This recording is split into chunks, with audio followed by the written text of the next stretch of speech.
I'm Bobby Baghead, your Baghead buddy, and you're listening to BagHead Radio, this season featuring The Shadow.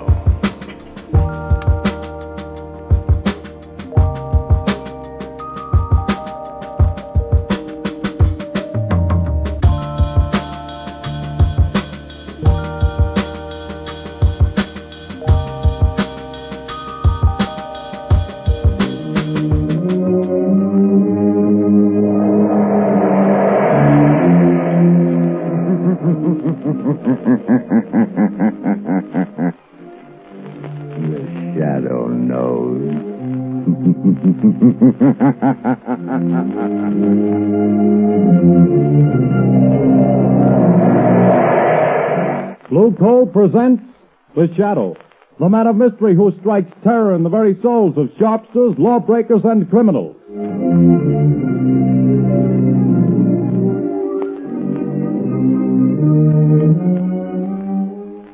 Friends, there's no longer any need for you to rely on guesswork when it comes to buying fuel.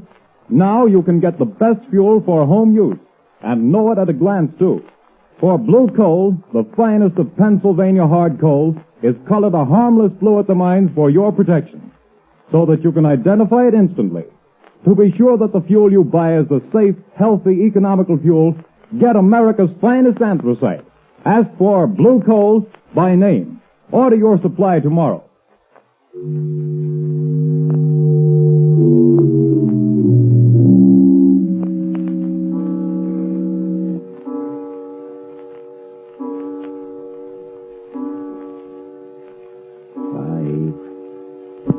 Arthur, don't, 7, please. 8, 9. This is the hour, my dear. I can't stand it, I tell you. Always at 9 o'clock it comes. But if I hear that horrible thing again, I'll go crazy. Oh, this awful house. But it's quiet, my dear. Way out in the country like this, I can install my laboratory here as soon as I get around to it. As for these strange sounds, well, haunted houses have always fascinated me. I've always wanted to meet a ghost, shake hands with him, invite him to tea. Stop talking like that. It's serious. Oh, I've tried to stand it for your sake, Arthur, but I don't know how much longer. My heart isn't strong, and I... Hear it? But that's only the wind, isn't it? No. It always starts like that. You know it does. Don't move. Listen. Arthur, it's coming. It's coming. It's coming. A ghost, eh? Well, we'll see. I'll meet him this time. I'll meet him halfway, too. Stop! Stop! Come. We'll both meet him. Give me your hand. No! Carolyn. Carolyn, it stopped. Can't you hear me? Goodness me. Has the shock killed her? No, her heart still beats. She's only fainted again. Just pass out here.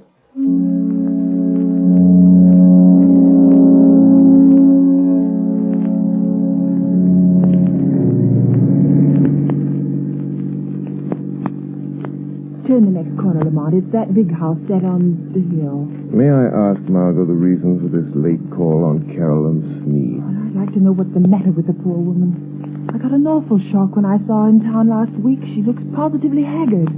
I never saw such a change come over a person. Married life may not agree with her. She was a spinster for close to 40 years, wasn't she? I know, but I think she was foolish.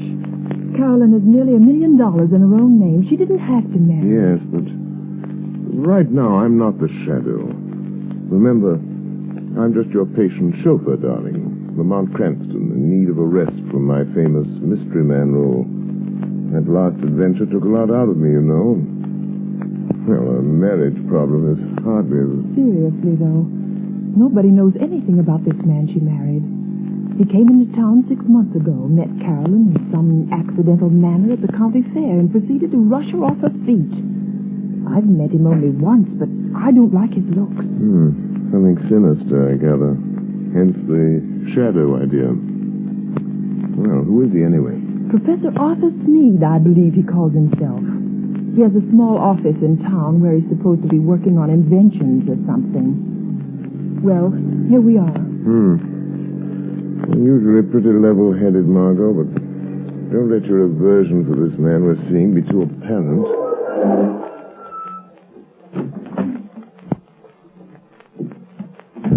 Dreary place, isn't it? I don't see any bell. I guess you're supposed to use the knocker. Here he comes. Well, who is... Oh, it's you, Miss Lane. Yes. Good evening, Professor Sneed. I hope we aren't too late. Too late? Too late for what? Why, I phoned Carolyn that we'd drop in just to say hello. Well, she didn't tell me. Carolyn isn't feeling well at the moment. I'm sorry. Good night. Oh, but please, I only want to see her for a moment. That is, unless it's something really serious. Well, it isn't as serious as she pretends to think it is, but, well, come in. Thank you. This is my friend Lamont Cranston. Come in. I'm very happy to see Mr. Cranston. I've heard a lot about him. How do you do? You say Carolyn is ill? She didn't mention it when I... It came on suddenly. She's been in a nervous condition lately, but it's mostly imaginary. I made her go to bed. Well, would it be all right if I saw her? I suppose so. Go on up if you like. Well, thanks. I'll only be a few minutes, Lamont. What seems to be the trouble with your wife, Professor Sneed? Oh, she's run down, I guess. Frightfully nervous. She has some absurd notion that this place is, well, haunted. Haunted? It's only the wind, of course, and the creaking of an old house. Ghosts. She keeps talking about ghosts. And I can't persuade her that there are no such things. Of course, old houses have a habit of getting themselves haunted, Professor. As for myself, I'm not so sure there aren't such things as ghosts. But surely, Mr. Cranston... Oh, not the conventional sort, perhaps, but... I mean people's spirits. Souls, whatever you want to call them. Haunting the places where they've been unhappy. Very interesting, I'm sure. But a lot of tosh. I put no stock in it. No? I'm just noticing that rather rare book on the table, Professor. Neuroses of Death. What? If you're interested in that, I'm sure you must be interested in ghosts. I understand its morbid analysis of the factors of violent death are quite interesting. What do you know about it? Oh, I read all sorts of things, Professor. Professor Sneed. Oh, yes, Miss Lane? Carolyn wants her sedative. Oh, yes. I'll go up and give it to her. Did you find her comfortable, Miss Lane? Well, I think Carolyn is seriously ill. Yes, but more nerves than anything. Excuse me just a moment, won't you? Lamont, there's something wrong here. I was afraid there was. I don't know what it is, but it's something terrible. What's the matter with Carolyn? Well, she hardly recognized me, and she talks like one in a trance, as though she were in the grip of some deadly fear. When I suggested sending the doctor over, she shook her head, but I'm going to just the same. I can't help feeling it's that man, her husband. Yes, he isn't very pleasant, is he? His skin has an odd pallor. You see it on men who've spent some time in prison. There are many little traits of his behavior that interest me as a psychologist. A remarkable man. But you don't mean... I don't know. But I think we'll investigate this more or less formally, Margot. I'll visit the professor tomorrow at his office in town. If there are ghosts involved here, perhaps the shadow can bring them to light.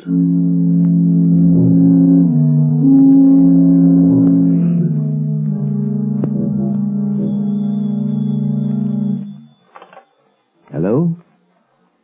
Yes, Carolyn. Well, don't worry, my dear. I'll leave the office here at 5, and I'll be home before 6. Yes, I understand. Goodbye, dear. Well, who is it? Is that you, Miss White? Who's opening that door? Don't get up, Professor. I'll close it after me. What? I thought I might find you in. Who said that? Who are you? Your conscience speaking, Professor. Or have you a conscience? I'll show you what I've got. Don't excite yourself. I'm only a voice. A voice they call... Professor, have you ever heard of the shadow? The shadow? Yes. You seem to have heard of me. What do you want? I've come to warn you, Sneed. Warn me? Warn me about what? I know what you're doing. What? And I know how it's going to end. The end is death. Death? I have something here I'll toss in your lap. There. Do you hear it? Why, you... Get out of here, I tell you. See it? Look. It's half of a playing card. The ace of spades. When you find the other half, that will be the end. Get out and leave me alone. All right, Sneed, I'll go, but don't forget. The shadow knows.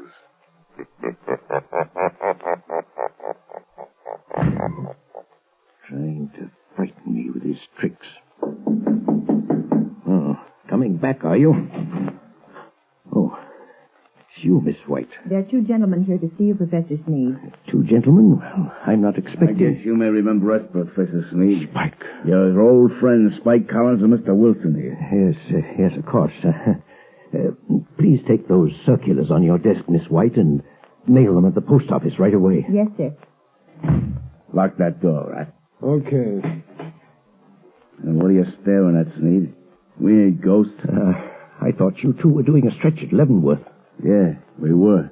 But we framed a getaway. And now we come to see an old pal. Well, now listen, Spike. I'd help you if I could. Nuts.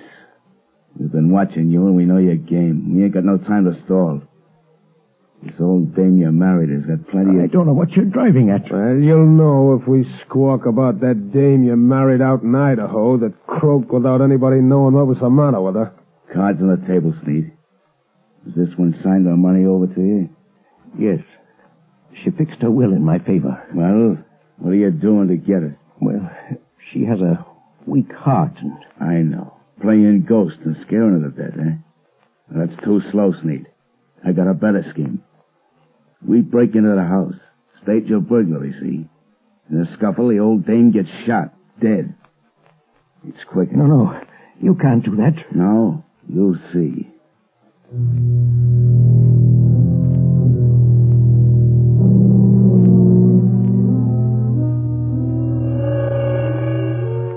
Spike Collins. Spike Collins. Wake up. Spike Collins. What? Who's that? Just a voice, Collins. The voice of your own thoughts, coming to warn you. No one but you can hear me.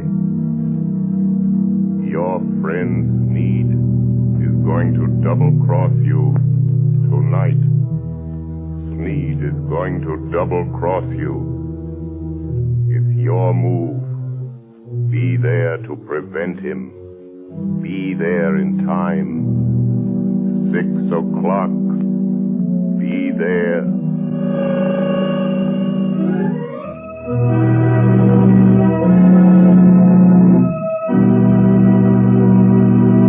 The Shadow will return in just a few moments. While we're waiting, ladies and gentlemen, I want to tell you about the ever-increasing popularity of Blue Coal, America's finest anthracite. Blue Coal is winning new friends every day among New England housewives. They not only like the superior heat of Blue Coal, but they find that it simplifies housekeeping.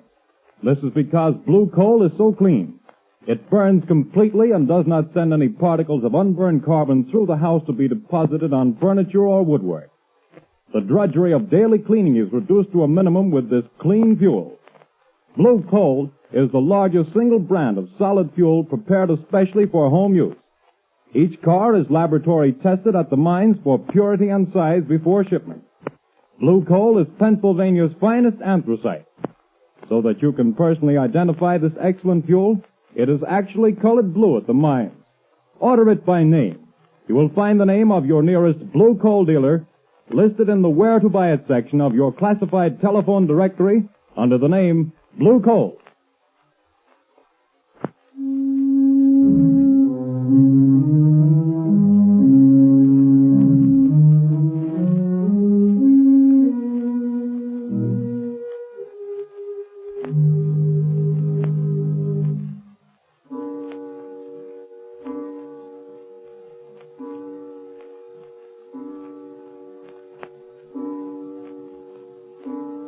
Are you comfortable in that chair, Carolyn? Yes, thank you, Margot, dear.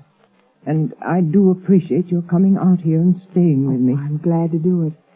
But it's 6 o'clock. Your husband ought to be coming home pretty soon, shouldn't he?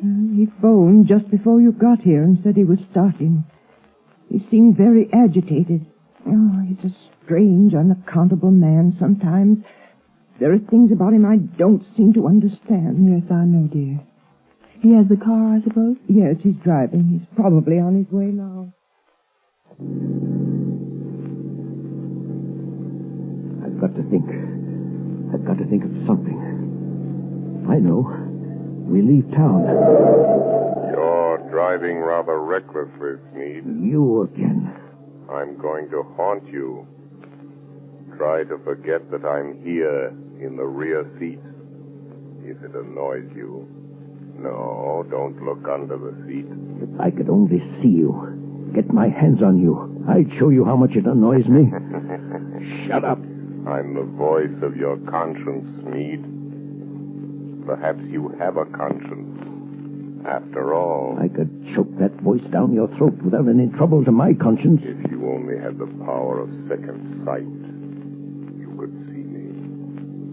That's an invaluable gift, Sneed. Being able to see things that other men can't. Some people call it mental telepathy, some by other names. Remember, I can see the pictures you make in your mind. I told you about that. You can warn all you like. That's not evidence, not in court. A lot of wild guesses that don't mean anything. Well, doesn't it frighten you a little, Sneed? I simply will you not to see me, and you don't. Careful. There's a truck coming down the road. Better sound your horn. Good Lord, the fool's taking up the whole road. It's going to hit you. Look out. It's gone. There wasn't any truck there. No. I willed you to see it. And you saw it. No truck at all. Just hypnotism. Gosh, I'm having hallucinations. But that's the way to dispel hallucinations. Drive straight through them. Be careful. We're near your house. And this old mill road is tricky. What about it? Look, Sneed. There's a man in the road ahead of you. There is, eh? Really? Why, it looks like one of your two pals that called on you today.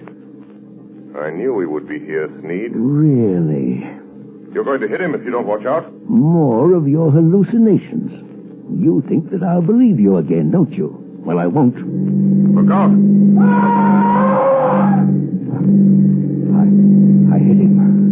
This time, it was no hallucination, Sneed. He was in front of you.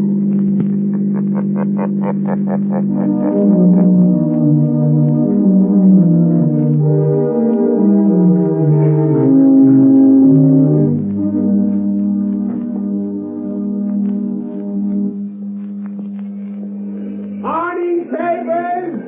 Morning papers! It's convict Spike Cullen found dead last night on the old mill road.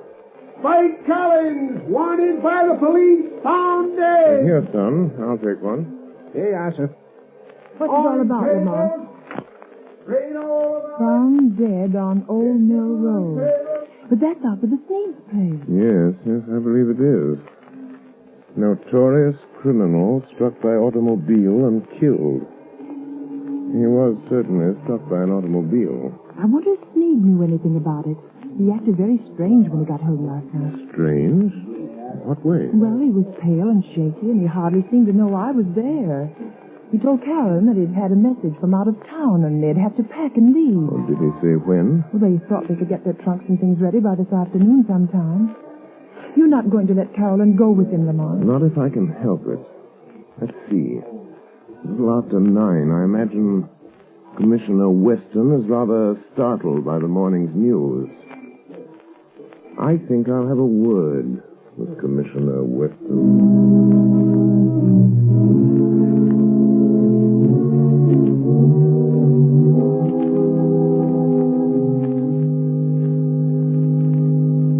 Commissioner Weston, they're sending Collins' body into the morgue. You went out there this morning and checked all details, Captain? Yes, sir, I did. And whoever hit him certainly smashed him up good.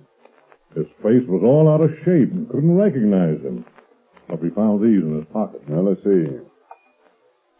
A letter from his girl out west, looks like. Insurance policy. Library card of Leavenworth Penitentiary. And this ring, sir, that Collins always wore, with the figure 8 on it. Oh, yes. Well, it's a good job done, whoever did it. Tag that stuff and file it. Yes, sir. Let me know when the wagon gets here. Yes, sir. Police Department, Commissioner Weston speaking. Good morning, Commissioner. This is your good friend, the Shadow. Oh, yeah? Well, what the blazes do you want? To be of a little assistance, as usual. Yes, I see. I'm getting tired of this rigmarole, though heaven knows things happen when you phone. And what's the assistance today? Why didn't you investigate the ghost that haunts Sneed House, Commissioner, on the Old Mill Road? Well, you missed up on that one, Mr. Shadow. I don't put much stock in ghosts, but we went out there and checked up, searched the house. There's no evidence. No. Go again today, Commissioner. And this time, I think you'll get your evidence.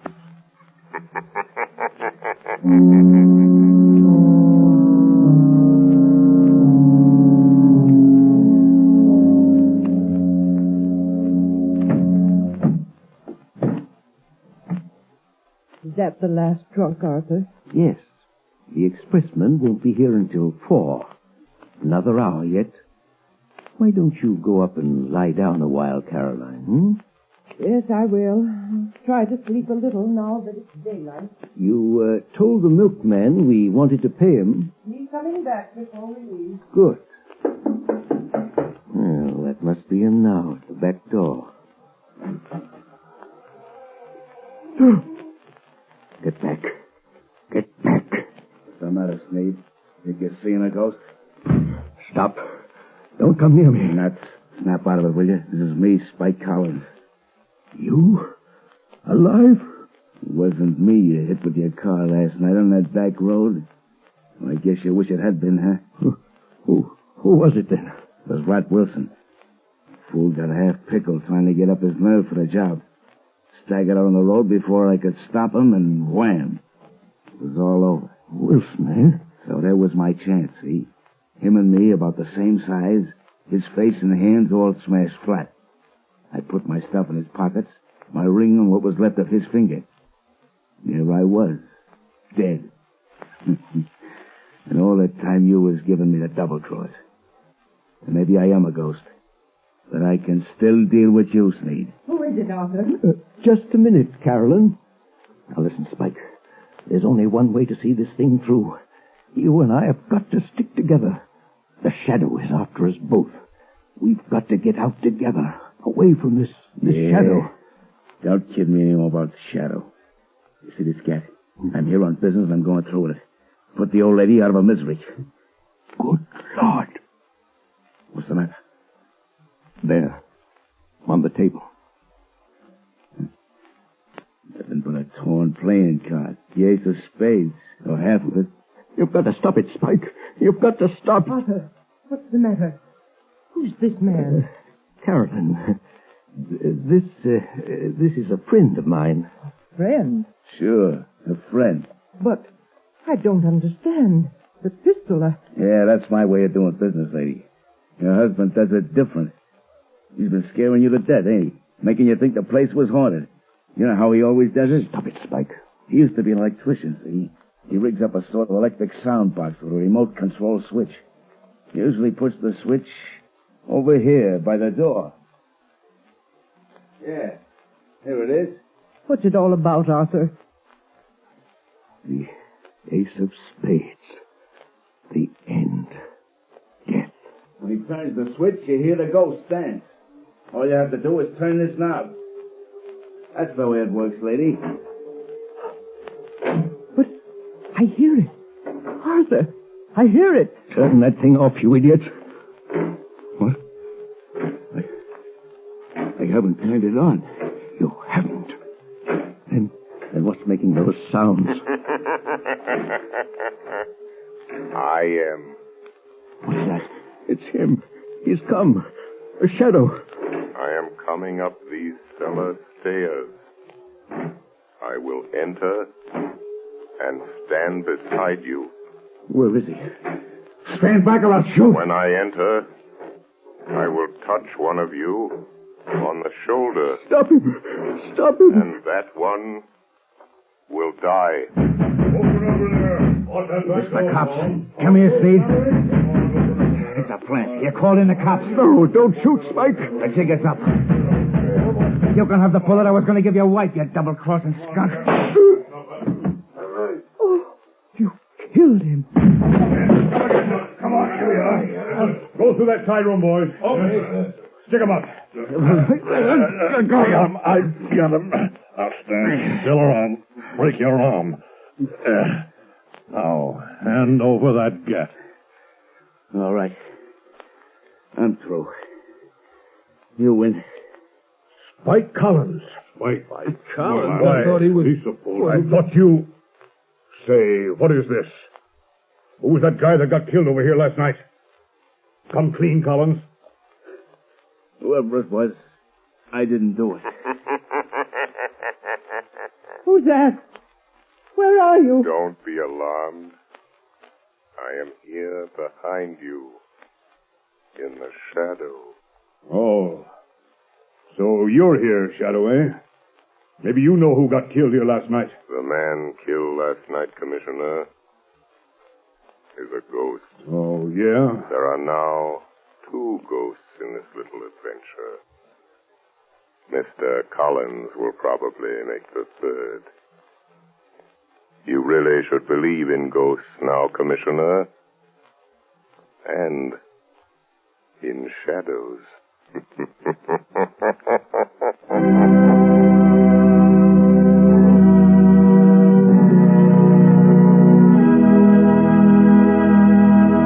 And now, before today's adventure with the Shadow comes to a close, John Barclay, Blue Coal's own heating expert, is here to give us another of his practical talks on automatic heating.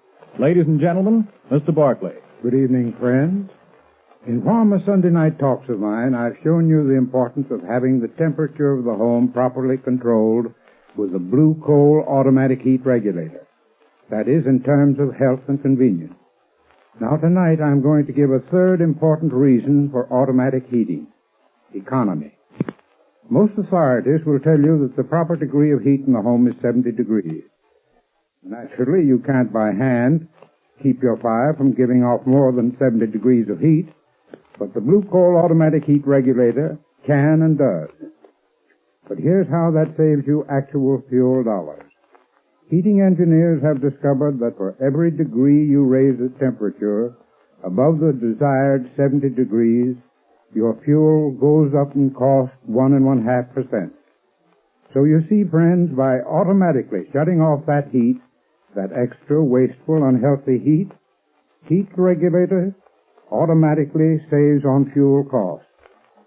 Why not investigate this Blue Coal heat regulator further? Ask your local Blue Coal dealer to give you a demonstration. The cost is only $18.95 plus a small charge for installation. You'll find it well worth every cent of that and more. Moreover, if you have any heating problems, discuss these also with your Blue Coal dealer. He is the best informed heating authority in your community, and assisted by his John Barclay trained serviceman, can, I'm sure, help you save money and have a more comfortable home this winter. This service is free. It costs you nothing. Thank you.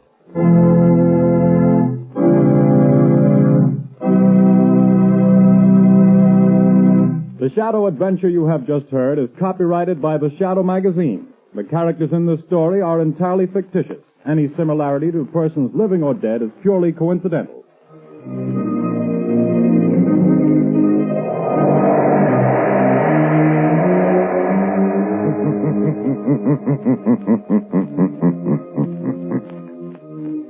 The weed of crime bears bitter fruit.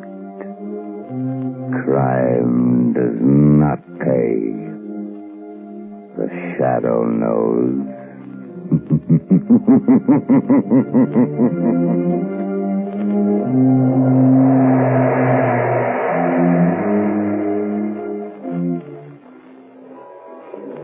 Extra!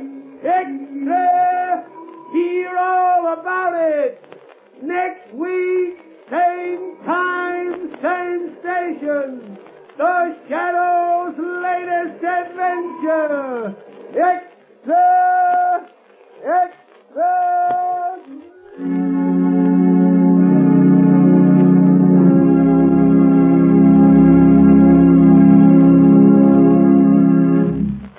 Your announcer, Arthur Whiteside.